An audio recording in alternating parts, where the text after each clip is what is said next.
ya memang itulah misi kita. Iya, di sini ada rekan wartawan Pak Dinarsa, silakan Pak Dinarsa. Iya Pak, Ya, selamat sore Pak. haleluya. Ya, selamat Kebetulan sore. saya di Jerman juga ini Pak. Wah, luar biasa nih. Saya dengar-dengar Bapak di Berlin ya. Kapan-kapan ngopi lah di Boleh, dekat boleh. Brandon Cuman situ. mungkin kalau sudah tenang, Pak, karena memang saya sekarang jadi harus hati-hati sekali supaya saya jangan membuat khawatir sahabat-sahabat saya. Kalau saya sih udah.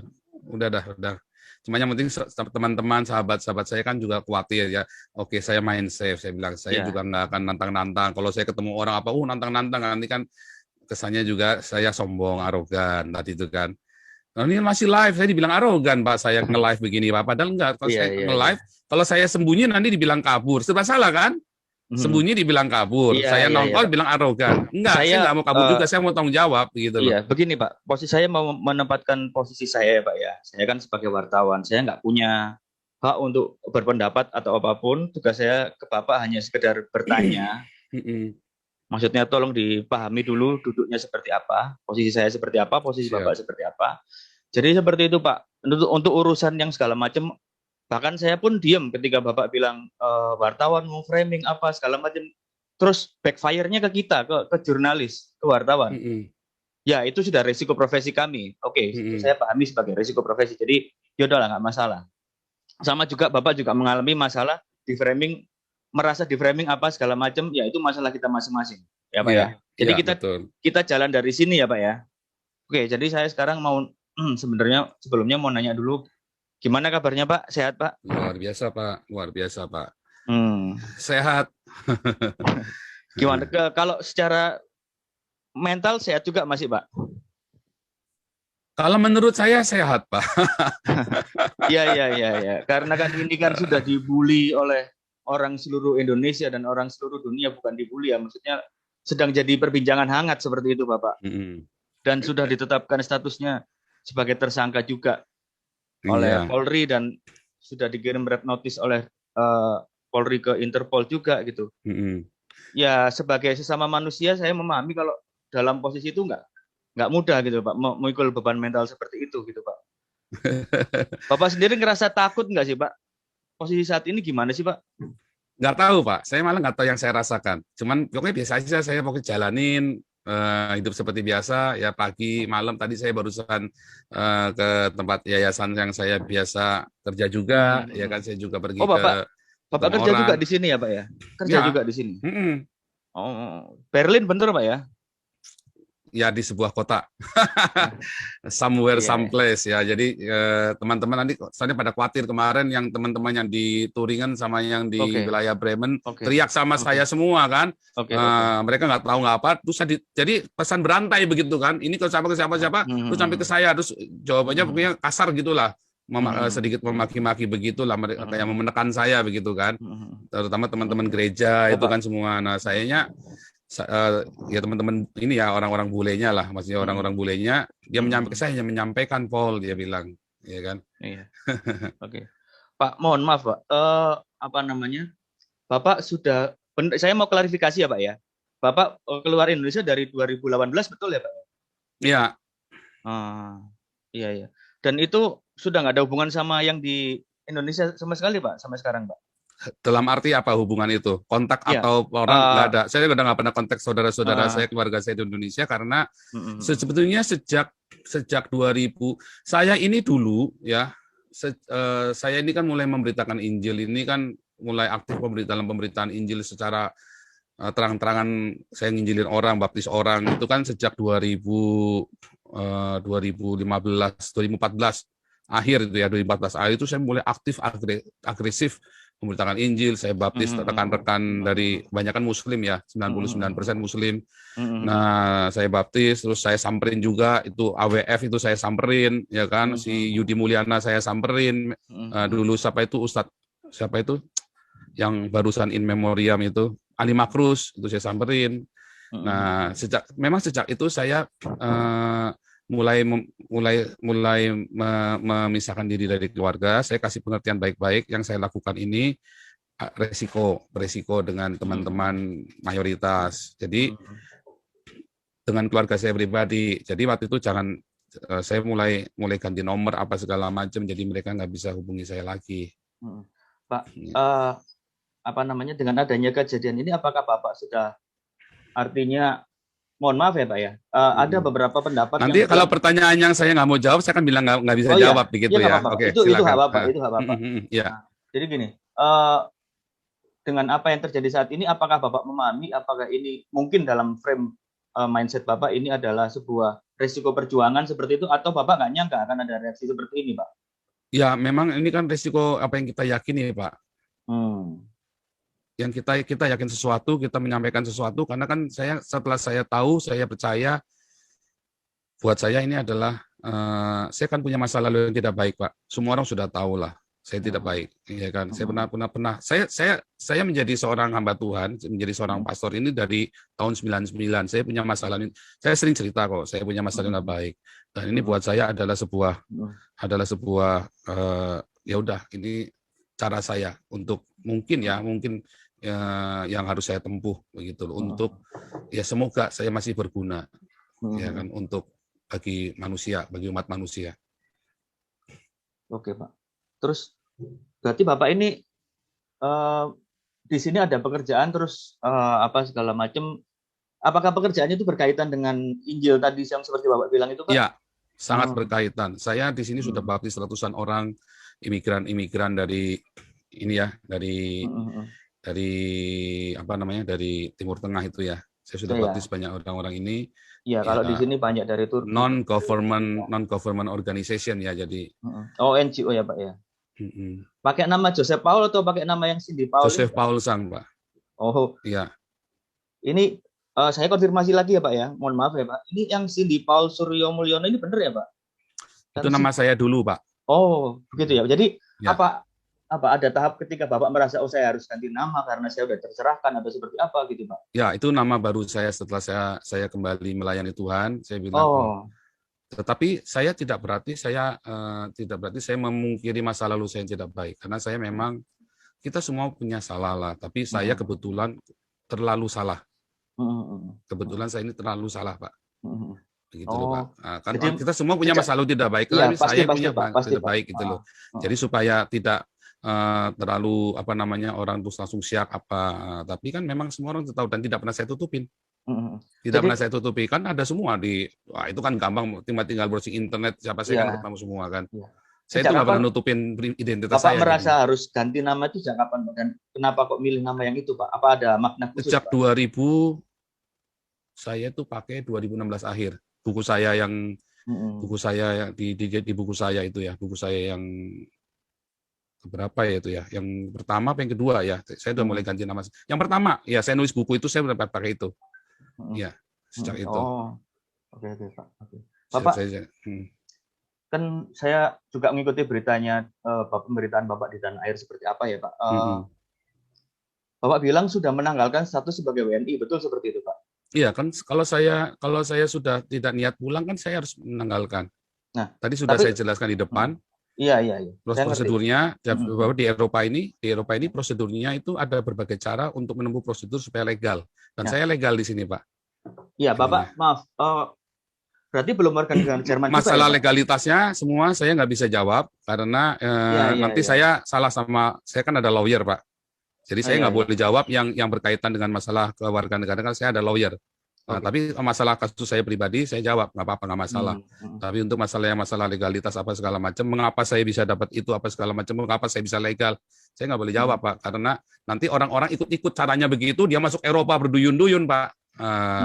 Cara-cara itu adalah harus benar-benar tahu. Kalau nggak tahu cara itu nggak bisa aja pokoknya. Mohon maaf. Dan itu saya bisa dipersalahkan kalau saya cerita-cerita caranya bagaimana, gitu loh, Pak. Okay. Berarti sekarang gimana statusnya Bapak ini? Ya pokoknya statusnya saya melepaskan warga negara Indonesia dan saya di bawah Jerman atau gimana? Di bawah hukum Eropa sekarang. Enggak dong, enggak stateless dong. Jadi kan namanya harus ada warga negara. Mungkin itu di stop dulu, Pak. Karena itu nanti biar dari lawyer, Pak. Karena itu nggak boleh saya ngomong itu. Saya sudah dikasih tahu nggak boleh jawab semua yang tentang kewarganegaraan, kecuali pokoknya saya hanya kasih tahu ada banyak cara untuk tinggal di Eropa dengan legal, tetapi cara-cara itu tidak banyak orang yang tahu. Intinya begitu. Oh. Dan tidak ada di internet juga soalnya. Jadi itu hanya tahu kalau kita ketemu lawyer di sini, kita baru ngerti, caranya Oh. begitu. Dan itu pun Oh, lawyernya lawyernya di tertentu. sini berarti ya Pak ya? Iya dong, kita ada Oh. lawyer juga kan di sini. Iya. Dan saya nggak boleh kasih tahu negara bagian mana, itu kan luas kan. Jerman itu kan luas, Eropa ini kan luas semua. Jadi saya tetap saya juga nggak boleh bilang membawa-bawa state sesuatu, saya nggak boleh Pak. Jadi nanti saya dipersalahkan. Ya, itu nggak boleh bawa-bawa state-nya, nggak boleh. Tadi kemarin yang memframing saya Jerman kan bukan saya kan. Ya kan? Makanya saya selalu bilang Uni Eropa karena nanti saya dipersalahkan Pak. Enggak, karena ini Pak, karena saya kan juga dapat konfirmasi dari KBRI Pak, bahwa memang Bapak terdaftar sempat masuk ke Jerman seperti itu. Jadi iya, kan ada, betul. Tapi kemudian bukan saya yang ngomong tapi loh ya, maksudnya janjian bukan saya yang ngomong ya. Iya, perkataan Jerman itu bukan dari iya. saya karena Iya. supaya jangan nanti saya dipersalahkan oleh lawyer saya bahwa itu kata-kata saya. Saya tidak pernah berkata itu Jerman karena nanti saya dipersalahkan. Tapi kalau yang ada di TV-TV itu segala macam dan pernyataan dari teman-teman itu ya memang kan sudah ada terang-terangan di depan mereka, ketemu mereka, ya masa saya mau menyangkal kan nggak bisa juga. Iya, Pak. Ya kan begitu Pak. Iya. Ya. Terus ini apa Pak? Bapak selama ini meluap, isu-isu ini meluap, menjalani hidup seperti apa Pak? Biasa-biasa aja, santai saja, atau ada kekhawatiran? Yang ribet itu teman-teman dari gereja Pak, karena gereja-gereja kan cuci tangan dan nggak apa-apa. Memang itu kan saya tidak mewakili gereja. Nah, terus gereja di Indonesia ya Pak ya? Ya, marah dengan saya, termasuk gereja-gereja Indonesia di Eropa. Ya. Mereka marah dengan saya, marah sekali, bukan cuma marah sekali dengan saya. Tapi saya kan berhak melakukan apa yang saya yakini. Dan saya kan tidak menciderai orang, Pak. Saya kan tidak melakukan kekerasan terhadap orang lain yang merugikan nyawa orang lain, atau saya menipu untuk di YouTube saya sendiri pun saya tidak pernah kasih nomor rekening saya. Saya hati-hati sekali, Pak. Karena saya tidak mau apa yang saya yakin dan saya perjuangkan ini terkontaminasi, Pak. Dengan itu semua tadi fitnah. Oh, ini hanya mau panjat sosial, hanya mau cari uang.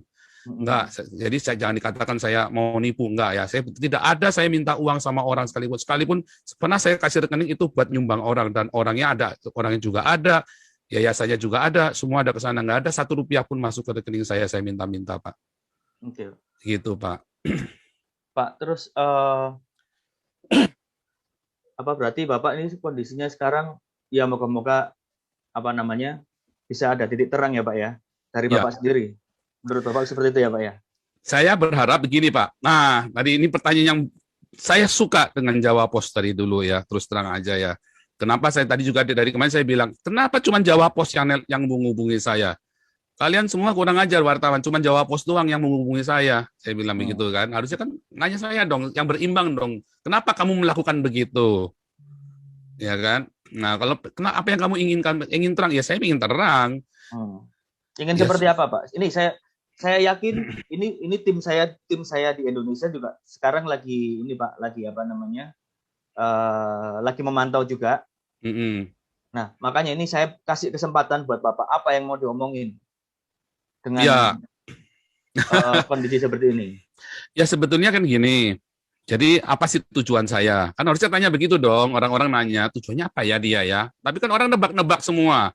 Tujuannya ini pasti agen ini, pasti ada itu. Mentang-mentang dia dari sana. Enggak dong, bukan mentang-mentang dong. Saya sudah begini dari tahun 2015. Saya sudah memberitakan Injil, dan saya mulai sadar. Ya kan, mulai banyak dibukakan, mulai berani. 2017 saya sudah mulai, orang-orang sudah mulai ancam saya juga. 2017, Amil Al-Qadri, Mualaf Center, semua sudah mau bunuh saya. Ya kan, sudah ancam-ancam saya, dan saya masih tetap melakukan aktivitas saya, apa yang saya yakini. Nah, sekarang saya ada di Eropa, Pak, di bawah kebebasan berbicara yang dilindungi oleh undang-undang Eropa. Iya, saya paham, Pak. Saya senang sekali, saya langsung teriak sekeras-kerasnya apa yang ada di hati saya yang dari kecil. Saya dari kecil, Pak, saya dikeroyok, Pak. Saya dikeroyok sama orang-orang kampung itu, Cina kau! Wah, dihajar, Pak, saya, Pak. Wah, ayah saya selalu bilang apa? Jangan dilawan ya, nanti kita semua ribut. Jangan dilawan ya. Tapi apakah saya benci? Enggak. Dulu saya berkelahi, Pak. Saya lawan, saya diem-diem, Pak. Ribut, Pak. Rumah saya disantri satu kampung, Pak, datangin rumah saya, Pak. satu kampung datengin. Wah, tapi kan ayah saya orang yang punya hati bapak yang baik ya. Jadi bilang, wah dia pasang badan waktu itu hampir dia dibunuh sama orang kampung itu kan. SMP saya sama Pak. Saya Itu masuk sekolah negeri. meninggalkan bekas di Oh dalam enggak, psikologis saya Bapak. hanya cerita. Saya cerita, Oh. bekas enggak. Waktu SMP juga sama. Nah, tapi waktu SMP saya lebih banyak diapa? Saya diem. Cina kau. Nah, sekali waktu saya nggak sabar, dikeroyok Pak saya, mau kembali dikeroyok lagi. Tapi nggak apa-apa. SMP kelas 3, saya sadar, saya terima Tuhan Yesus, saya lahir baru. Terus saya mulai ngerti, mereka begitu karena mereka punya kemarahan juga. Wah, benar juga. Jadi saya yang harus injili mereka. Saya injili mereka, beberapa saya bawa ke Tuhan Yesus, Pak. Ya, saya cek. Dan jadi di anggota persekutuan kami, persekutuan pelajar dulu. Kita ada persekutuan pelajar yang cukup ini ya, dari 7 orang, jadi 12 orang, jadi 50 orang, jadi 300 orang, terakhir jadi 500 orang. Yang senang juga gereja-gereja juga yang marah-marahin saya nginjil-nginjil itu kan. Saya dulu penginjilan di jalan dari SMP, Pak. Di jalan maksudnya penginjilan seperti apa, Pak? teman-teman. Door to door Di gitu? jalan saya teriak-teriak, bertobatlah di terminal bis, Pak. Oh, Saya gitu, teriak, Pak? iya, masuk. Wah, mau digamparin orang tuh, Pak. Cuma kan dulu saya masih lugu, nggak ngerti gimana cara menginjil kan. Saya teriak, saya bagi traktat di jalan-jalan di terminal-terminal, saya bagi bawa-bawa makanan, bawa macam-macam lah yang kita bisa lah. Kita urunan anak-anak pelajar ini. Sampai orang tuanya keberatan, wah saya sampai dimusuhin segala macam sama gereja, Pak, sama gereja. Sama gereja yang musuhin. Nah, tapi akhirnya komunitas kami jadi 500 orang, dan 500 orang ini yang kemudian masuk ke gereja-gereja itu. Ya, jadi gereja yang senang kan akhirnya kan. Nah, kan gereja juga yang senang akhirnya, walaupun dia marah-marah ngomel-ngomelin saya setengah mati. Senangnya di mananya, Pak? Ya kan jemaatnya tambah banyak. Oh, iya. Jemaatnya tambah banyak, itu aja kan. Tapi kan saya nggak urusan mau sampai senang, yang penting mereka datang kepada Tuhan Yesus. Itu urusan gerejanya. Kalau dia mau cari duit, ya urusan dia sama Tuhan. Kalau dia benar-benar mau mengembalakan jemaatnya dengan baik, itu urusan dia sama Tuhan. Saya kan nggak boleh menghakimi. Cuman intinya mereka yang dulu ngomel-ngomelin saya senang juga, akhirnya juga kan. Nah, nerima limpahannya saya kan, limpahan jemaat itu kan. Saya sendiri kan tidak mendirikan jemaat apapun, ya kan. Nah, terus apakah itu membekas? Enggak, saya suka cita sekali, Pak. Saya orang-orang yang dulu musuhin saya, ada yang beberapa yang saya baptis tuh, Pak, yang dulu berkelahi sama saya segala macam. Apakah itu membekas? Ya, enggak dong, enggak membekas. Cuman masalahnya begini, Pak. Saya baru tahu korbannya nggak cuma saya. Saya pikir saya gara-gara saya dulu bukan orang kaya kan. Saya kan orang miskin dulu kan. Sekarang mungkin udah kaya berarti, Pak, ya? Ya bukan, maksudnya kan gini. Saya kaya di dalam Tuhan Yesus. Artinya yang setiap saya butuh Tuhan sediakan. Saya memang hari ini nggak punya tabungan yang luar biasa ya. Tapi setiap kali saya butuh, saya doa sama Tuhan Yesus. Termasuk biaya saya, biaya berangkat kemari pun, semua saya nggak pernah satu peser pun saya nggak pernah minta sama orang, ya. Semua tuh tiba-tiba Tuhan kasih. Saya berdoa tiba-tiba nggak tahu, ini tante baru kenal ya, ada tante tua ya, udah 60-an itu ya, tiba-tiba kamu katanya saya dengar kamu ini ya lagi penginjilan. Oh iya, dikasih uang. Saya persis nilainya tiketnya itu persis. Jadi saya nggak pernah minta uang, saya nggak pernah pamer nomor rekening saya di luaran, Pak. Apakah saya marah? Balik lagi, saya kecewa dengan gereja? Enggak juga, saya juga nggak marah sama gereja. Itu kan kita semua punya tugas tanggung jawab sendiri-sendiri. Kan saya bilang, saya nggak hidup dari perpuluhan, saya jadi nggak ada masalah. Kalau gereja tidak suka dengan saya, PGI nggak suka sama saya, ya nggak apa-apa, suka-suka. Oh, itu pendeta palsu, ya suka-suka dia. Sama saya ngaku Nabi 26. Saya kan juga nggak maksa Bapak percaya saya kan. Apa saya pernah maksa Pak Dinarsa, kalau tidak percaya sama saya Nabi ke-26, saya taruh parang di lehermu. Kan enggak kan? Nggak boleh saya begitu. Mau percaya syukur, nggak percaya sudah. Saya ini pendeta, Anda percaya syukur, nggak percaya sudah. Tapi saya lebih sering dipanggil pastor karena sertifikat saya tulisannya pastor, Pak, bukan pendeta, Pak. Gitu. Oke, Pak. Pertanyaan selanjutnya, Pak. Ya, saya memahami jalan hidup Bapak sebagai Bapak bilang tadi penginjil apa segala macam, dan harus mengabarkan apa yang menurut keyakinan Bapak betul, benar gitu, Pak ya. Nah, dan ketika sampai pada momen ini, apa yang Bapak sampaikan itu akhirnya mungkin menyakiti orang lain yang punya keimanan lain apa segala macam. Betul. Terus dan kejadian seperti saat ini gitu, Pak. Terus Bapak dijadikan tersangka apa? Dan bola es terus menggelinding sampai nggak tahu sampai sebesar apa gitu, Pak. Bagaimana Bapak mengantisipasi situasi ini? Apakah Bapak yang sadar bisa kalau itu saya menyakiti atau memang Bapak menyampaikan apa yang menurut Bapak ingin disampaikan aja seperti itu, Pak? Yang Oh, saya sudah pikirkan, Pak. Yang bisa stop ya wartawan, Pak. Yang bisa menstop bola saljunya hanya wartawan. Kan wartawan yang memviralkan kan. Nah, contoh ya, ini contoh. Waktu saya membaptis si Ali Makrus sama Yudi Mulyana, kemudian akhirnya dibaptis juga ya. Saya injili Yudi Mulyana tahun 2017. Terus tiba-tiba dia marah-marah sama saya kan. Terus tiba-tiba saya kaget Yudi Mulyana dibaptis. Misalnya begitu kan. Tapi kan para mualaf-mualaf itu kan nuduhnya saya yang membaptis. Saya lagi di sini, gimana saya cara baptisnya Yudi Mulyana kan? Ya tapi intinya saya bersyukur. Pokoknya mau apapun Yudi Mulyana sama Ali Makrus, ustadz dua ustadz ini kan nyatanya kembali kepada Tuhan Yesus. Yang memviralkan siapa? Apa saya? Bukan kan? Yang memviralkan orang Islam sendiri kan, orang-orang Muslim sendiri kan. Nah, waktu saya ngomong kemarin, ya kan, banyak yang YouTubers yang ratusan ribu, ya kan, Refli Harun, Rudi Kamri, Denny Cokro, Denny Siregar. Apa saya memviralkan? Bukan. Mereka yang memviralkan saya, Pak. Bapak belum ya, tapi kayak Detikcom kemarin, saya bersyukur ya, saya terima kasih buat Jawa Pos, Detikcom. Saya nggak nulis, Pak, karena saya belum dapat. Terima kasih. Saya respect dan saya dari dulu memang suka baca Jawa Pos, Pak, karena memang dari dulu saya bilang ini orang-orang Jawa Pos ini memang objektif, jadi hati-hati. Dan mudah-mudahan kali ini pun objektif juga ya, nanti waktu nulisnya pun. Nah, kayak Detikcom, dia tulis hati-hati dan malah menghubungi saya, Tirto juga menghubungi saya. Artinya kalau memang mau memberitakan, jangan cuma diberitakan satu yang potong, yang kagak ngerti, orang-orang kagak ngerti apa-apa, terus Menkominfo bilang blokir itu akunnya Joseph Paulusang. Sekarang saya harus mengaku, memang sudah diblokir, bagaimana? Bagaimana orang mau tahu kebenaran dong akunnya diblokir sama kalian? Kalian cuma potong sepotong, saya bilang Nabi ke-26 bla bla bla. Ya kan? Terus yang lainnya ada apa di sebelum dan sesudahnya? Yang bikin ulah siapa yang motong itu? Wartawan. Bukan Jawa Pos ya. Bukan Jawa Pos. Bukan. Saya udah paham kok, Pak. Nah, itulah masalahnya, Pak. Jadi yang bisa menghentikan bola salju ini hanya wartawan. Karena bolanya kan ada di wartawan kemarin kan, bukan di saya. Tapi Bapak merasa nggak, kalau dari Bapak sendiri ya, ini tanpa keterlibatan dari pihak luar, wartawan atau segala macam. Kalau ini keluar akan menyakiti pihak lain, merasa nggak ada sedikit? Kenapa harus sakit hati, Pak? Dengan yang saya ucapkan. Pertanyaannya, mengapa harus sakit hati? Siapa yang sakit hati? Menteri Agama kah? Berarti Menteri Agama kadar keimanannya kurang sekali. Wah, cetek banget kalau Gus Yakut itu bilang sakit hati.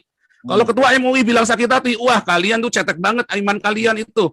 Tuhan Yesus disakiti, dihina, nggak pernah sakit hati. Haleluya, itulah Tuhan yang saya sembah, Pak. Nggak pernah dia menyakiti. Wah, tapi kan nggak menyakiti. Oh, Tuhan Yesus bilang terkutuklah orang Farisi. Ya kan? Paulus bilang, hei ular beludak. Oh, dia tunjuk, Pak. Yohanes Pembaptis, dia tunjuk mukanya Herodes. Ditunjuk, Pak. Kita itu boleh menyuarakan yang kita nggak benar. Yang kita nggak boleh adalah kita bunuh orang, atau kita bacok orang, atau kita ancam orang. Yang kita nggak boleh, Pak.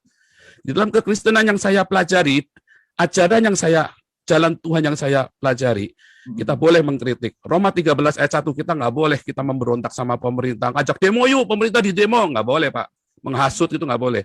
Tetapi ketika saya melakukan kritik sosial, itu boleh, Pak. Diizinkan di dalam Alkitab saya, Pak. Oke, Pak. Itu namanya suara kenabian. Nah, balik lagi. Pertanyaannya, loh kalau umat kan belum dewasa. Menteri mungkin nggak sakit hati, Ketua MUI nggak sakit hati, Ketua PBNU Robikun nggak sakit hati. Tapi kan umat, nah berarti kan kalian gagal mendidik umat kalian untuk dewasa. 70 tahun, lebih dari 70 tahun Indonesia merdeka. Oh, bukan merdeka, Indonesia tidak pernah merdeka. Indonesia itu didirikan tahun 1945. Jadi tidak pernah dijajah. Nah, saya ralat ya, Indonesia tidak pernah dijajah. Jadi Indonesia tahun 1945 berdiri. Sejak berdirinya Indonesia sampai hari ini lebih dari 70 tahun. Umat masih sakit hati urusannya agama. Waduh, orang lain sudah pada pergi ke bulan, ke Mars, kalian masih ngurusin sakit hati. Berarti ada yang salah pendidikan agama di Indonesia. Makanya Pancasila, saya kagum dengan Soekarno. Dia tidak bilang keagamaan, tapi ketuhanan.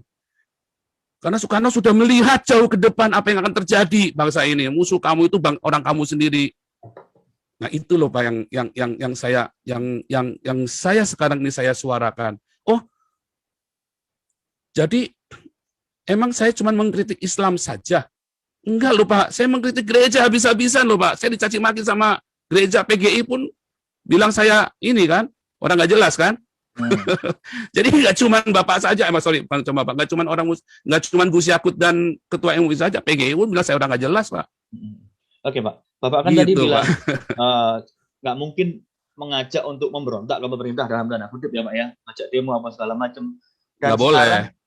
Dan sekarang sikapnya pemerintah adalah mentersangkakan Bapak. Ini sikap pemerintah loh, Pak, melalui Polri ya, Pak ya. Karena kan memang ada pasalnya di Indonesia, Ya, jadi mohon maaf, Pak. nggak salah dong pemerintah. Boleh ya, Pak ya? Ya. Nah, ini kan sikap pemerintah melalui Polri mentersangkakan Bapak dengan pasal-pasal ya yang kita semua udah tahu seperti apa, penistaan dan segala macam. Terus ada yang menuntut Bapak untuk meminta maaf lah segala macam seperti itu. Sikap Bapak seperti apa, Pak? Apakah akan minta maaf terus akan menghubungi pemerintah atau seperti apa? Ini berkaitan dengan omongan Bapak tadi loh, Pak. Jawaban saya seperti Abdul Somad, Pak. Apakah saya harus meminta maaf untuk sebuah kebenaran yang saya yakini? Abdul Somad kan juga jawab yang sama, Pak. Pertanyaannya, kan harusnya tadi balik lagi. Pemerintah melakukan saya, itu kewajiban pemerintah, Pak. Itu kewajiban Polri untuk mengeluarkan menerima laporan undang-undang penistaan agama. Karena undang-undangnya kan ada penistaan agama. Dan omongan seperti saya kalau di Indonesia memang disebut menista.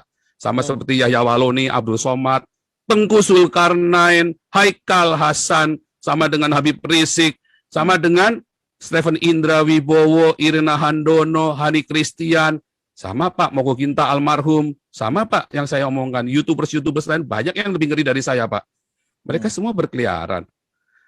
Ya kan? Jadi undang-undang penistaan agama ini buat siapa? Buat kami minoritas atau buat kita semua? Kemarin Pak Jenderal Junius Tobing dia cerita kuliah kebangsaan, ya kan?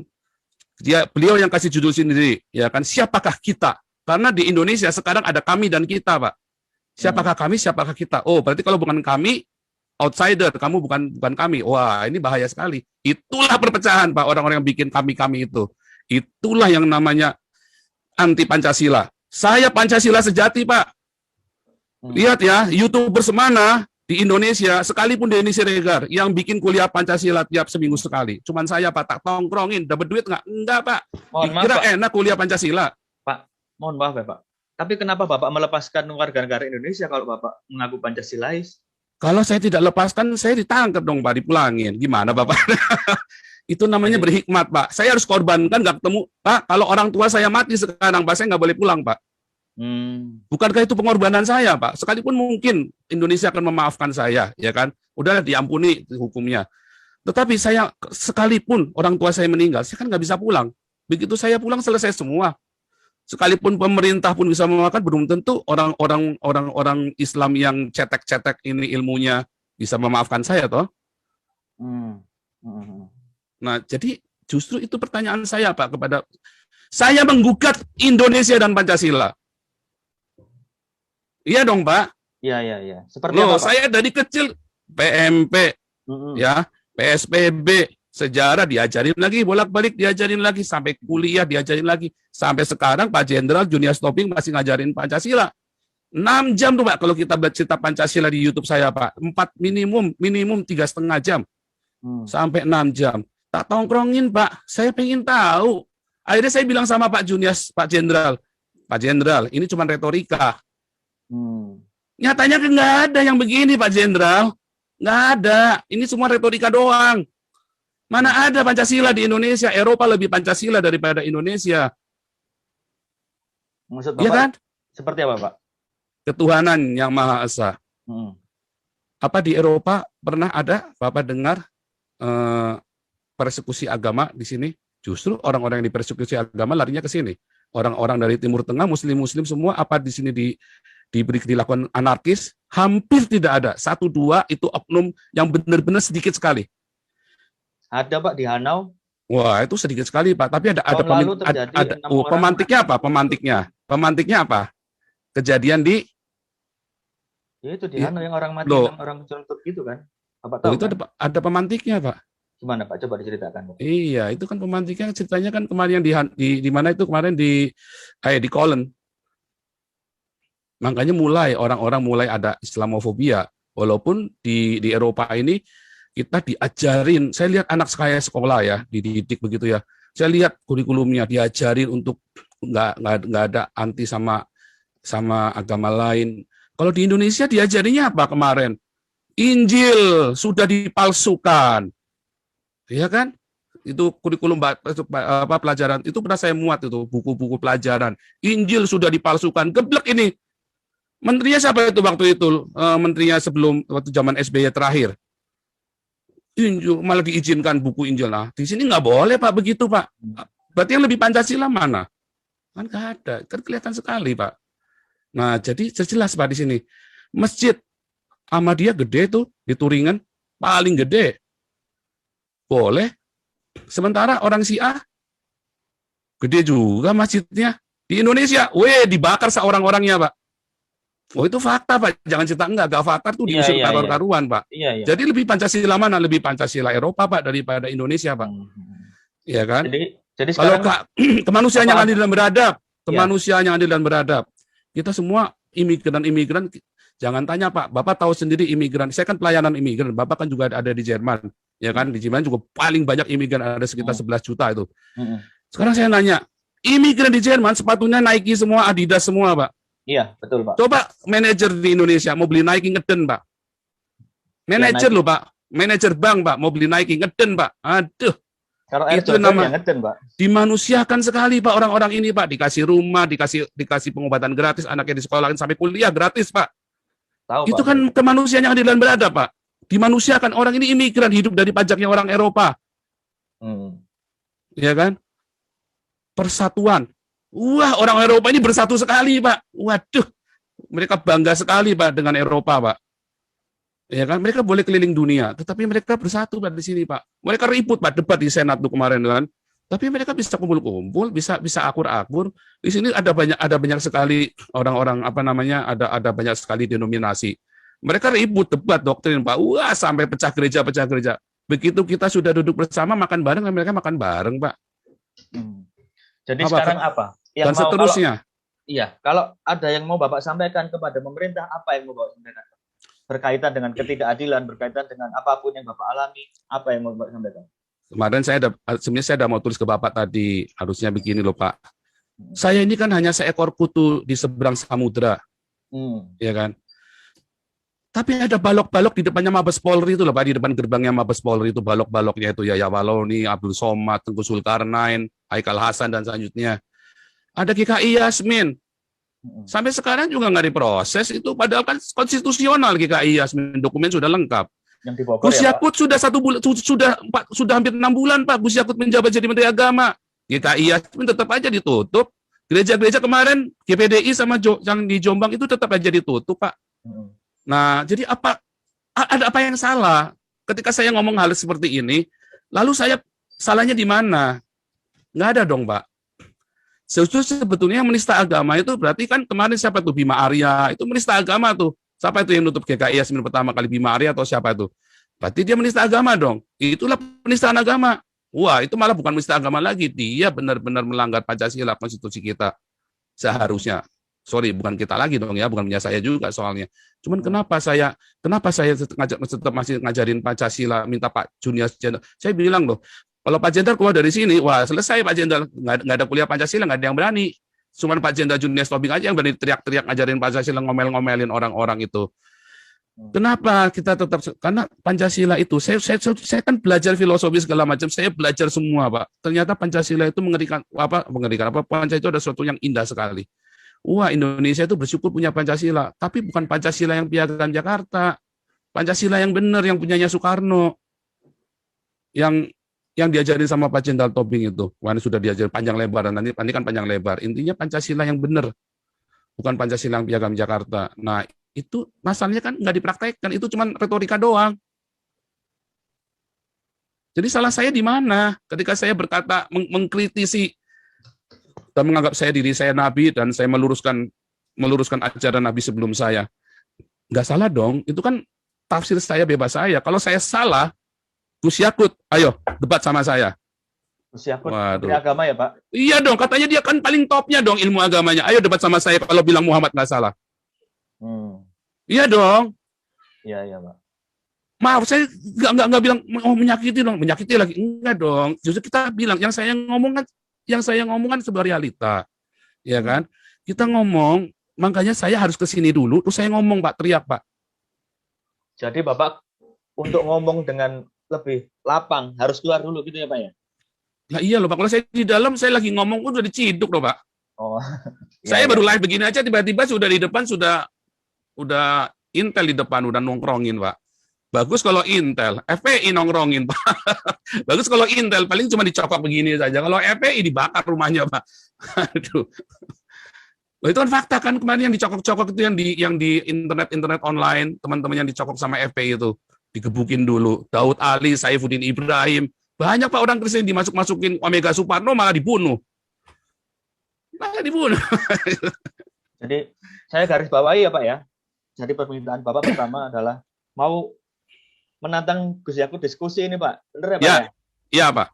Menantang Gus Yakut diskusi tentang keagamaan gitu Pak? Iya Pak. Atau tentang keislaman atau tentang apa Pak? Kalau saya kan bukan Islam Pak. Kalau tentang keislaman saya salah dong Pak. Oh, Karena saya kan bukan Islam, kecuali saya pernah belajar di Stein. Tetapi kita cerita itu keagamaan dong, yang universal. Enggak, soalnya ada orang juga yang bilang, kenapa kok dia bukan Islam, tapi kok ngaku Nabi ke-26, itu kan sudah masuk ranahnya Islam. Nah, betul. Nah, itu tadi pertanyaannya.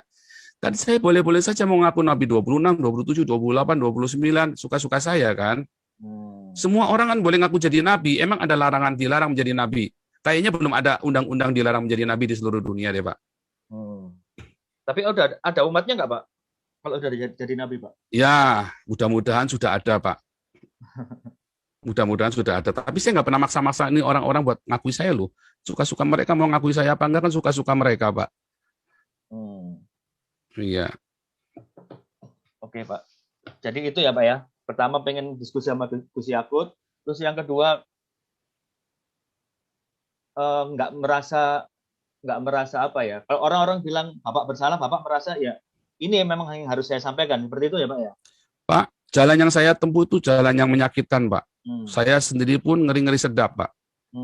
Saya tampilkan setiap live YouTube saya, ya banyak ya. Tadi aja saya nyanyi sendiri karena istri saya lagi pergi. Saya selalu menyampaikan kepada selalu membawa anak istri saya, Pak. Saya tampak muka anak istri saya semua ada. Ya, saya yakin keluarga istri saya juga teriak-teriak, Pak, kalau dia tahu, ya kan. Saya nggak tahu mereka tahu apa enggak. Tapi kalau tahu mereka pasti juga akan ngeri-ngeri sedap. Karena memang kita udah bilang waktu kita mau berangkat, kita lost contact, jangan di kontak.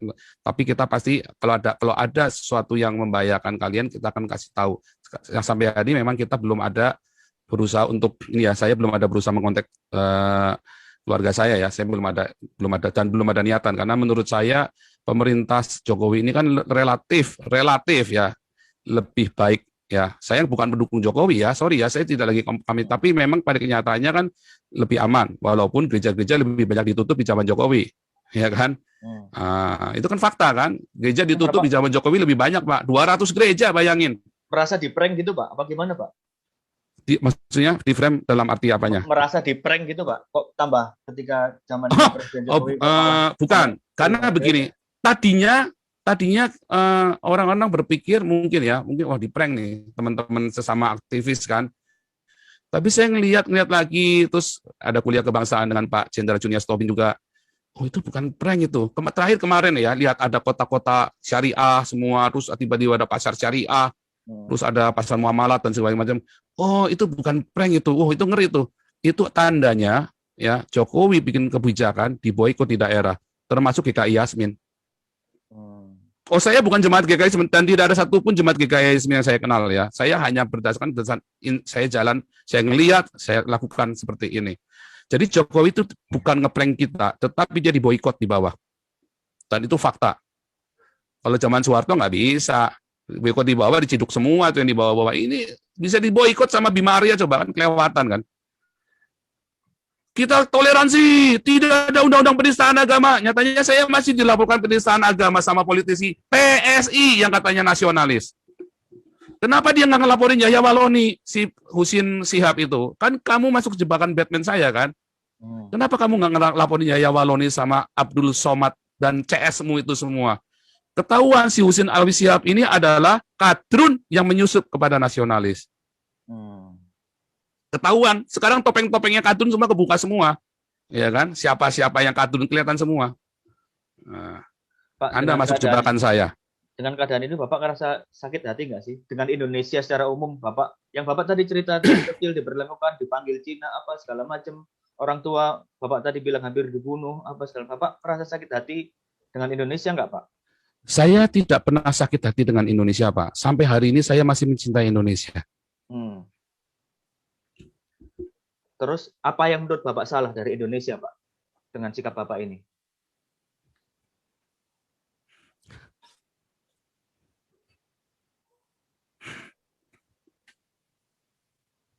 Pasti ada yang salah dong, Pak, dalam pemikiran Bapak. Kenapa Bapak harus merasa saya harus melakukan perjuangan, kan pasti harus ada sesuatu yang diperjuangkan kan, Pak. Dan ini konteksnya adalah Indonesia, begitu kan? Jadi begini, Pak. Wah, kalau saya cerita Indonesia, memang saya selalu ini ya, apa namanya? Jadi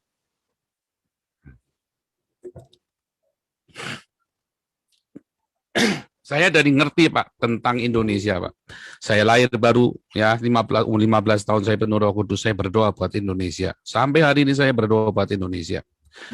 Saya ciptakan lagu-lagu tentang Indonesia banyak sekali. Tetapi memang Indonesia sedang dirusak oleh sebuah ideologi yang sangat rusak, ideologi yang sangat busuk, ideologi khilafah.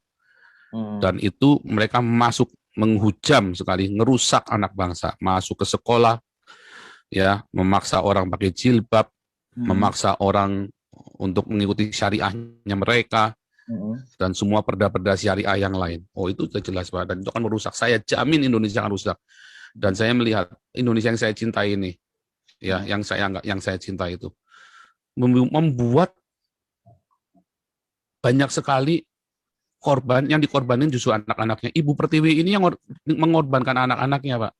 Bapak tahu yang namanya harimau tidak akan makan anaknya. Ibu Pertiwi ini makan anaknya, Pak. Jadi Bapak merasa dimakan sama harimau ini, Pak? Oh, bukan cuma saya, Pak. Banyak sekali, Pak. Korban yang dianggap PKI berapa banyak? Yang di PKI kan 3 juta, Pak. Apa Bapak ada ini, Pak? Ada cerita dari keluarga gitu, Pak? Ada kaitannya tentang PKI itu, Pak? Saya tidak punya keluarga yang tersangkut PKI karena nenek moyang saya dulu dari Partai Kuomintang yang lari dari Partai Komunis. Jadi jelas keluarga saya penentang komunis. Karena nenek moyang saya dulu anti dengan Partai Komunis dan dikejar-kejar, Pak. Makanya pindah ke Indonesia. Nggak ke Taiwan ya, Pak? Kan ada yang kemana-mana, Pak. Kan tersebar-sebar kemana-mana. Nah, salah satunya ke Indonesia nenek moyang saya. Okay. Itu loh yang ke Indonesia. Dan itulah kemudian makanya ayah saya pun pernah dikarungin sama PKI, Pak, ayah saya, Pak. Digebukin, maksudnya dikarungin itu digebukin karena memang ayah saya bilang saya juga salah, bilang kenapa? Dasar PKI lu, dia bilang begitu kan, dikarungin bener sama orang PKI, digebukin, Pak. Tapi nggak dibunuh, cuma digebukin doang. Artinya karena orang marah kan, dasar PKI lu kan waktu kan frame-nya kan jelek kan. Jadi digebukin sama orang PKI, digebukin bapak saya. Tapi kan itu bukan sebuah oh dia mau bunuh, enggak, Pak. Bukan saya terus saya pro PKI, oh enggak juga. PKI itu dulu dari santri-santri yang saleh loh, Pak, pendiri PKI itu. Ya, itu rahasia umum, bukan rahasia lagi lah. Pendiri-pendiri PKI itu adalah santri-santri yang saleh. Ya, itu kan berasal dari syariat Islam, Pak. Ya, syariat Islam merah. Syariat Islam merah itu, Pak. Itu sudah ada di pelajaran sejarah kalau. Iya, tapi kan masalahnya kan nggak diakuin sama banyakan orang. PKI lu, PKI kan kalian sendiri kan. Dari kalian sendiri. Tapi kan kita sekarang mau sama-sama cerita Pancasila, Pak. Anggaplah saya ini nabinya Pancasila. Saya menganggap diri saya nabinya Pancasila sekarang. Ya kan? Kalau kemarin saya bilang nabi ke-26, saya bilang sekarang nabi Pancasila. Bagus, Pak, dibikin kaos, Pak, nabi Pancasila. Nah, nanti mau saya bikin Pak nabi Pancasila, Pak. Wah, nanti tinggal siapa yang mau jadi umatnya kan, mau ngaku apa enggak, malah dikebukin nanti, Pak. Ini saya lagi bikin merchandise Pak nabi Pancasila, nanti dikebukin lagi ntar. Nah, kenapa? Aduh, Pak, ini Pancasila itu begitu saya di Eropa, Pak. Saya, Eropa ini Pancasila banget, kalau diterapkan indah sekali di Indonesia. Waduh, saya itu banyak ketemu ya, Pak, wartawan-wartawan itu. Ada satu wartawan di Belanda yang namanya Michael Mas, Pak. Ya, saya berusaha kontak beliau tapi belum mau ditemuin masalahnya Michael Mas ini. Dia nulis, dia ada satu tulisannya Michael Mas, Indonesia ini udah berubah sekali dalam 20 terakhir ini. Sejak reformasi, Pak. Nggak tambah maju, tambah nggak bener, Pak. Tambah nggak bener kan sejak reformasi kan? Kelihatannya aja maju, kelihatannya. Wah, kumbir. Di dalamnya, di bawahnya, wah makin parah loh, Pak. Konflik horizontal itu makin ngeri loh, Pak. Sejak reformasi itu, Pak. Kenapa? Karena ada yang mau menggoyang Pancasila. Ya siapa? Ideologi khilafah ini. Dan sekarang menampakkan diri semuanya. Kan saya kan hanya memberikan satu umpan. Contohnya siapa, Pak, yang orang-orang kan kalau ini ada ideologi besar bertahan di Indonesia kan nggak mungkin kalau nggak ada yang endorse, nggak ada yang support kan nggak mungkin, Pak. Kalau menurut Bapak siapa sih, Pak, yang endorse? Lah itulah yang teriak-teriak khilafah yang kemarin undang Zakir Naik itulah. Siapa itu yang kemarin teriak-teriak khilafah itu? Loh nyatanya kan yang teriak-teriak khilafah nggak ada yang dipenjara kan? Yang PKI dibunuh, yang teriak-teriak khilafah nggak ada yang dipenjara satupun. Felix Xiao, HTI itu, ya kan? Panitianya Zakir Naik. Wah, itu kan bilang harus Islam. Wah, itu bahaya sekali tuh kalau bilang pemimpin harus Islam. Wah, itu melanggar Pancasila, Pak. Nggak ada, Pak, itu di UUD 45 pemimpin harus Islam. Ya kan? Dan Zakir Naik bilang pemimpin harus Islam kan? Kemarin di statement kan? Oh, itu kan sudah viral kemana-mana. Itu kan tujuannya buat goyang Ahok. JK pun mengakui kan? Bahwa dia sengaja mendatangkan Zakir Naik. Nah, so, kita ngerti kan siapa orang-orang khilafah ini. Apa yang Bapak alami ini kok seperti dejavu ya, Pak ya? Seperti kejadian Ahok. Ada yang bilang kayak gitu, Pak, ketika Ahok ini kan apa? Wah, Ahok itu orang hebat, Pak. Saya nggak sebanding, Pak. Saya ini penjahat, Pak. Bekas penjahat, Pak. Ahok itu orang, wah, levelnya dia di atas saya, Pak. Jauh, Pak. Dalam hal kejujuran, dalam hal prinsip, saya jauh, Pak. Jadi jangan bandingkan saya dengan Ahok. Tapi jauh. Tapi sama Ahok dihadapi, Pak. Bedanya seperti itu mungkin, Pak. Dihadapin bagaimana, Pak? Ya, maksudnya dihadapin persidangan, dia datang, ada apa namanya, dia di penjara, dia dihadapi, dia di penjara. Mana menurut Bapak? Kalau saya kenapa harus saya hadapin? Ya makanya saya bertanya ke Bapak. Apakah saya melanggar hukum di Eropa ini? Kalau saya melanggar hukum di Eropa, saya hadapin, Pak. Kalau saya tidak melanggar hukum di Eropa, ngapain saya hadapin? Jadi makanya saya pergi ke sini, Pak. Karena di sini ada kebebasan berbicara dan seharusnya di Indonesia ada kebebasan berbicara. Selama di Indonesia tidak bebas bicara, bahkan agama pun harusnya bisa dikritik. Kalau agama tidak bisa dikritik, ada yang salah dengan agama itu. Apalagi kalau sampai bilang bunuh, apalagi sampai datengin keluarga saya misalnya, kan diancam di YouTube itu kan diancam keluarga saya mau didatengin. Makanya saya bilang ada 3 reaksi, Pak. Ada 3 responnya, Pak. Satu respon yang pertama ya adalah kalau kalian tetap memaksa untuk membunuh atau memenjarakan saya, berarti omongan saya benar, Pak. Pak, mohon maaf, Pak. Emang ada yang ngomong membunuh Bapak, Pak? Woi, banyak sekali, Pak. Wah, itu rembel itu, Pak. Rembel, Pak. Nah, banyak itu kan cuma tinggal browsing aja banyak sekali. Nah, terus ada yang ngancam-ngancam mau datangin, wah bakar rumah kan keluarganya. Enggak, ini itu kan sporadis, Pak. Namanya netizen ya, Pak ya. Ya kan enteng aja kalau mau ngomong. Tapi ya enggak, ini kan saya bilang kan kita lagi cerita, responnya ada 3. Ini kan semua kan namanya presumption toh, Pak. Ya kan berdasarkan sebuah fakta, kita kan bilang ada 3. Apakah 3 ini pasti akan terjadi? Belum tentu. Yang mana yang akan terjadi ya kita nggak tahu. Satu, yang jelas ada yang mau ngancam, mau bunuh. Tapi mau menjarakan, oh jelas ada, banyak. Ya kan? Kedua, berarti saya benar. Ya kan? Berarti saya benar. Yang semua katakan saya tentang agama itu yang di Indonesia bukan cuma agama Islam doang ya. Kan saya kan mengkritik agama Kristen juga, semua agama-agama kan. Ya. Nah, berarti saya benar bahwa agama itu tidak mendatangkan kebaikan, tapi mendatangkan kejahatan. Ya kan? Nah, berarti semua agama itu akhirnya akan membuat hawa nafsu manusia itu makin menggeludak besar karena agama. Nah, saya jadi teringat ceritanya Kain dan Habil. Kain itu kan bunuh Habil gara-gara agama kan. Dalam Alkitab, persembahannya Habil diterima, persembahannya Kain tidak diterima. Lalu Kain marah, dia bunuh tuh Habil tuh. Kan gara-gara agama toh. Nah, itu ya. Itulah dosa pertama di muka bumi.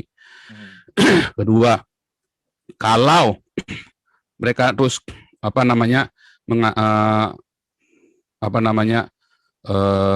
mengancam keluarga saya, ya, dan bahkan melakukannya, bukan cuma mengancam, melakukannya, ancaman Pak. Kalau di Eropa udah termasuk teror loh, Pak. Emang sudah ada Pak ancaman itu Pak? Wih, Keluarga? banyak sekali Pak. Ancaman teror itu banyak sekali Pak di YouTube itu, dan keluarga saya kan baca Pak. Pasti baca. Itu kan viralnya pagi siang sore Pak. Pagi siang sore itu kan wartawan-wartawan itu kasih di TV, ya kan. Nah, berarti yang mereka sembah itu adalah iblis Pak. Bagaimana mungkin Tuhan ngajarin untuk melakukan pencitraan dan ancaman teror-teror itu? Ya kan? Bagaimana mungkin? Nggak mungkin Tuhan ngajarin begitu. Kalau Tuhan yang benar ya. Kalau Tuhan saya nggak ngajarin begitu, Pak. Nah, teror-teror bunuh apa? Wah, tapi kan itu rakyat. Nah, berarti ulamanya salah ngajarin. Berarti gagal. Negara Indonesia berdiri sudah lebih dari 70 tahun. Ulamanya gagal untuk mendidik umatnya, Pak. Yang ketiga, kalau kemudian pemerintah Indonesia dan para ulama dan rakyat Indonesia kemudian, oh iya ya, ada yang salah nih antara saya atau si Joseph Paul Sang, maka si ini mereka melakukan introspeksi. Oke, si Joseph Paul Sang biar introspeksi, kami juga introspeksi. Itu kan terjadi di Eropa. Paus dihujat, Yesus ditelanjangin sama si Charlie Hebdo. Apakah terus demo, wah, bunuh sekarang juga, bunuh si Charlie sekarang juga? Nggak ada. Kalau di Indonesia langsung bunuh si Ahok sekarang juga, bunuh si Paul sekarang juga. Beda kan? Oh, beda banget. Nah, itulah Pancasila di Eropa. Nah, kalau itu Indonesia sudah mencapai kedewasaan itu, yang saya ngomong ini cuma buat Banyolan doang, Pak. Cuma buat Banyolan doang yang saya ngomong, Pak. Cuma buat, wah, orang akan ketawa. Bukan mentertawakan Tuhan loh, Pak. Tapi mentertawakan dirinya sendiri, ternyata ilmu saya belum nyampe ya. Oke, Pak. Yang saya ajarkan hari ini ya ke teman-teman, semoga Bapak mengutipnya dengan benar di dalam nama Yesus. Saya minta Pak diberi hikmat kepada Pak di Narsa supaya diberi hikmat buat nulisnya dan Tuhan tuntun. Pak, keluarga gimana Pak, keluarga Pak? Kan katanya ya, Bapak nggak ngontak ya Pak ya, tapi mereka tahu ya Pak ya? Saya yakin mereka tahu pagi siang malam kok Pak. Tapi saya tutup Pak, saya tutup komunikasi supaya jangan disangkut-sangkutkan juga, supaya juga mereka juga, makanya saya nge-live Pak tiap hari supaya mereka tahu kondisinya saya Pak. Makanya kan waktu live saya ngasih kabar. Mereka pasti tahu YouTube saya Pak, mereka pasti tahu saya viral sekali. Jadi Pak. Jadi ini belakangan salah satu cara buat Bapak ngasih kabar ke keluarga ya Pak? Iya. Oke, ini saya masih baik-baik aja gitu ya Pak ya? Iya, dan saya juga meminta maaf kepada keluarga saya kalau saya membuat Anda khawatir dan takut. Tapi saya berdoa dan saya sungguh-sungguh puasa buat masalah ini. Saya puasa. Bapak, ini kan YouTube hampir setiap hari nge-live ya Pak ya? Followernya udah tambah jadi berapa sekarang Pak? Wah, saya kan ini nge-live-nya di Hagios Eropa Pak, di YouTube saya buat penggalan. Ya? Bukan ditutup, di ini sama Menkominfo. Wah, sakti lah, gimana nggak sakti lah? Ya kalah lah saya lah, pastilah. Kalau ya cuman ya nggak apa-apa lah, gimana ya, memang resiko lah, gimana, makanya saya masuk di sini. Cuman kan saya udah bilang sama teman-teman di sini, kita jangan gubrak-gubrak karena ini YouTube buat pengembalaan. Saya bedain Pak, YouTube gubrak-gubrak ya buka cus olahraga BB, nah itu saya taruh di sana. Kalau yang di sini nggak boleh, kita harus pelan ngomong, diatur, direncanakan. Teman-teman jangan ada ini itu Pak. Jadi saya bedain sebetulnya, makanya di sini saya ya terpaksa saya live di sini. Nah untuk ini juga doa fajar jam 5 pagi juga ada di sini. Zoom-nya nggak pernah ada ganti. Nah, cuma kan memang ya jadi ya eman-eman ya, sebetulnya ada banyak video-video pengajarannya Pak Jenderal yang bagus-bagus itu setiap minggu sekali dari bulan Desember itu. Mohon teman ke Kemenkominfo tolong itulah pengajarannya Pak Jenderal itu bagus sekali. Kasihan Pak Jenderal ngajar 6 jam hilang semua. Yang minta tolong lah Menkominfo supaya yang pengajaran Pancasila itu jangan sampai ditutup gitu. Oke Pak. Ada yang mau disampaikan Pak terakhir Pak? Saya terima kasih sama Jawa Pos ya, kalian luar biasa sekali. Iya Pak, saya juga terima kasih dikasih kesempatan buat ngomong karena kami memang mau tahu dari sumber pertama Pak. Karena ini saya udah berusaha untuk ngontak Bapak dan ya dapat kesempatan ini saya. Ya karena saya di spam Pak, email saya di spam, makanya emailnya Bapak baru kejawab itu kurang setelah 2 hari kalau nggak salah ya Pak ya. Atau 1 hari atau 2 hari telat itu saya jawabnya itu, karena di spam Pak banyak sekali Pak. Oke. Nah itu sebenarnya yang rugi siapa? Ini kan semua orang jadi rugi. Nah cuman pesan saya itu Pak, saya bukannya nggak berpikir bahwa ini akan banyak menyakiti orang lain.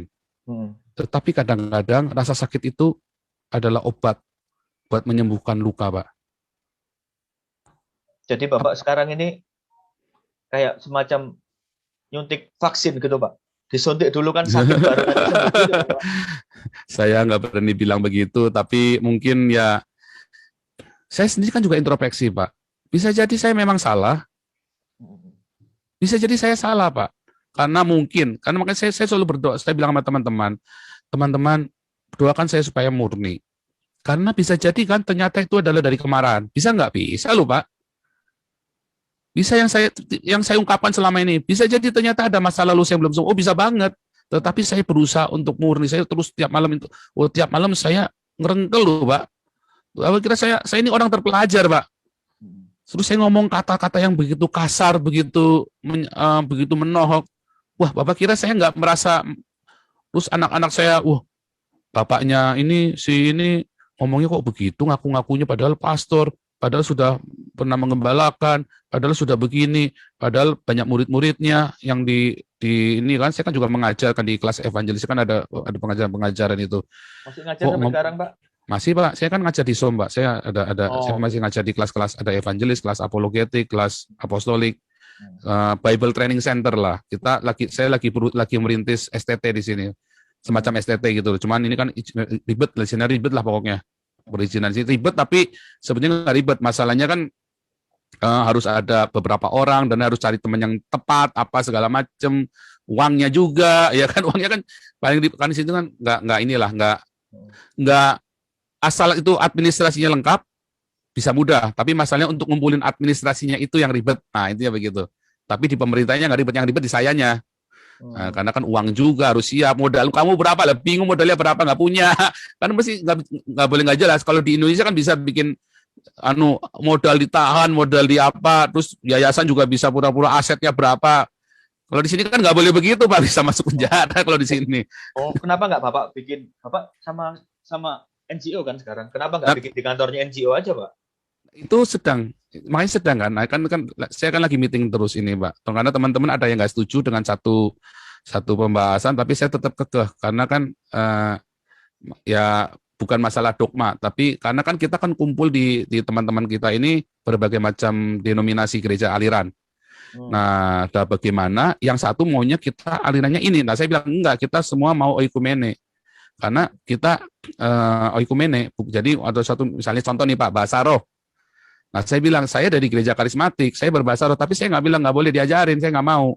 Karena itu bukan bagian dari sesuatu yang universal. Kebenaran yang universal yang diakui oleh denominasi lain. Makanya saya nggak mau ajarkan. Nah, tapi yang lain otot misalnya. Jadi materi lah, lebih banyak ke materi. Nah, kalau materi itu belum deal, maka kita nggak bisa jalan, Pak. Karena bisa tiba-tiba ribut kan.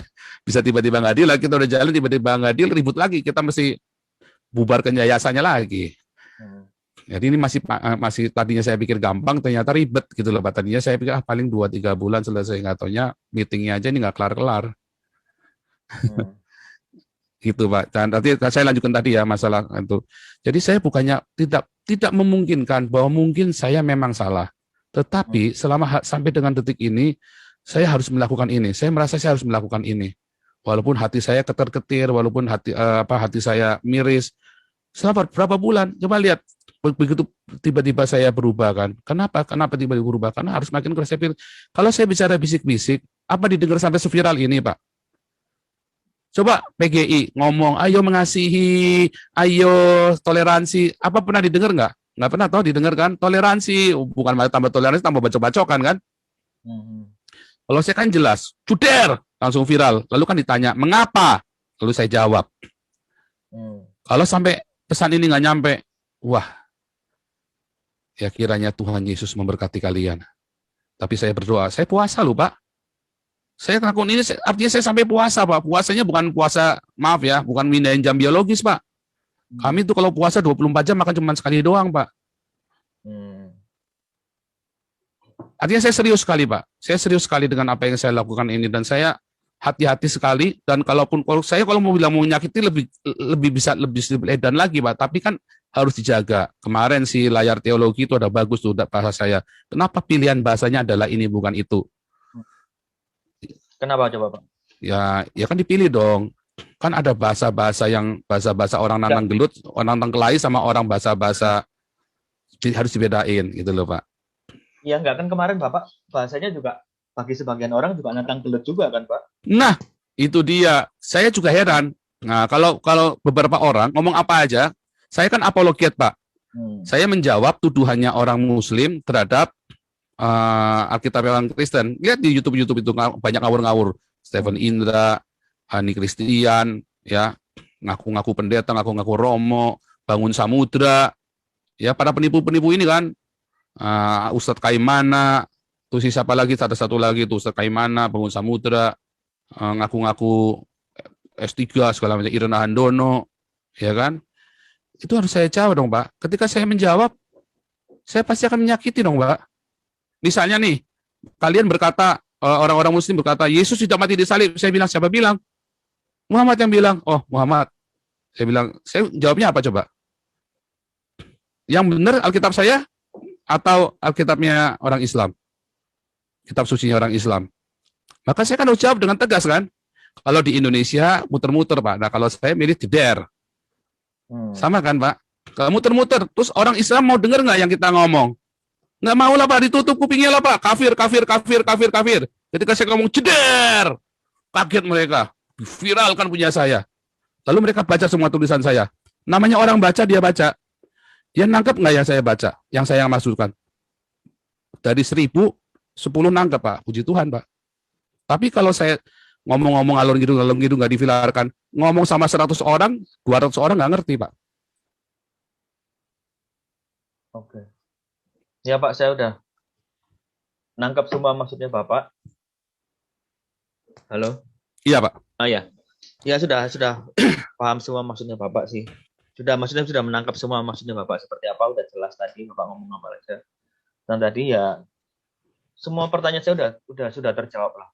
Kecuali ada beberapa hal yang belum dan Bapak nggak bersedia menjawab, misalnya tentang keluarga negara. Ya, khusus masalah state itu saya nggak boleh Pak. Memang nggak boleh karena nanti saya buka semuanya, nanti saya dimarahin. Karena ini sekarang ini kan banyak orang berusaha masuk ke Eropa Pak. Orang-orang tanya sama saya pun saya nggak jawab, pribadi pun saya nggak jawab Pak, privat pun saya nggak jawab karena nanti sampai saya salah ngomong, saya kena masalah Pak. Di masalah state itu saya benar-benar hati-hati. Makanya tadi saya ada sempat yang saya tegur, saya cuma menjelaskan sampai sini saja, selanjutnya tidak akan saya jawab lagi. Karena lebih dari itu nanti saya salah Pak. Tapi Bapak di Jerman ya Pak ya? Enggak, saya cuma mau menggaris bawah itu aja Pak. Pokoknya saya ada di Uni Eropa Pak. Nanti kalau saya nyebut satu negara saya juga salah Pak. Saya nggak boleh pokoknya. Pokoknya saya nggak boleh sebut apa-apa. Nanti menjadi masalah. Lawyer saya juga sudah wanti-wanti sama saya. Oke. Oke, kalau gitu Pak, terima kasih banyak. Ini saya sudah di host. Bapak sudah nanti kalau sudah reda kita kapan-kapan ketemu Pak. Kita ngopi bareng nanti Pak. Baik Pak. Ya ini kan mengonfirmasi juga kalau Bapak ternyata tinggal dekat sama saya. Tanpa Bapak. Cuma nanti kalau sudah reda Pak. Soalnya kalau belum reda kan nanti aduh takutnya nanti orang-orang marah sama saya karena itu tadi yang saya bilang kan teman-teman itu semua dari mulut ke mulut, terus teman-teman saya yang bule-bule negur saya, negur ngasih tahu. Dia bilang, Paul ini saya hanya menyampaikan di teman-teman ya jangan marah gitu. Ya nggak marah lah. Iya. Ya kan bisa di Alexanderplatz atau di Tiergarten Pak, enak. Iya bisa. Bisa. Iya oke Pak kalau gitu Pak. Terima kasih banyak buat waktunya Pak. Nanti kalau ada saya pertanyaan lagi, saya langsung email aja Pak ya, gitu ya Pak. Iya Pak. Kalau nggak keberatan, saya boleh minta kontaknya yang lebih gampang gitu Pak. Boleh Pak. Nanti saya kasih nomor WhatsApp saya Pak. Oke siap. Terima kasih banyak Pak buat waktunya. Terima kasih sekali Pak Dinasa. Nah kalau saya kasih nomor WhatsApp jangan disebar-sebarkan ke teman-teman wartawan lain Pak. Atau kepada pemerintah juga jangan Pak. Jadi maksudnya nanti semua saya ngaku siapa. Nah, kalau jelas. Jadi orangnya harus direct ke saya kasih. Kalau enggak nanti saya kasih siapa ya? Karena udah terlalu gila Pak. Itu nomor saya udah dikemana-manain. Saya sampai nggak bisa seleksi lagi Pak. Oke. Baik Pak. Ya. Ya oke. Yang lainnya kayaknya udah. Oke Pak. Kita biasanya kalau live sampai malam Pak, sampai subuh Pak. Iya ini. Iya, iya. Ini baterainya. Tapi nggak apa-apa. Ya, terima kasih sekali buat Jawa Pos Pak Dinarsa. Luar biasa sekali teman-teman. Luar biasa sekali. Terima kasih buat bantuan Jawa Pos ya untuk menyampaikan aspirasi saya. Oke, Pak. Ya. Ya, Pak, terima kasih banyak, Pak. Semoga wartawan yang lain meneladani apa yang dilakukan oleh Pak Dinarsa Jawa Pos ini. Ya, terima kasih banyak, Pak, buat waktunya. Selamat sore. Saya Selamat sore. ya, Ya, saya bisa saya live. Ya, bisa. saya live dulu. Oke, Ya. Pak. Terima kasih banyak, Pak. Terima kasih Pak. Luar biasa sekali, Tuhan Yesus memberkati Pak Dinarsa. Oke.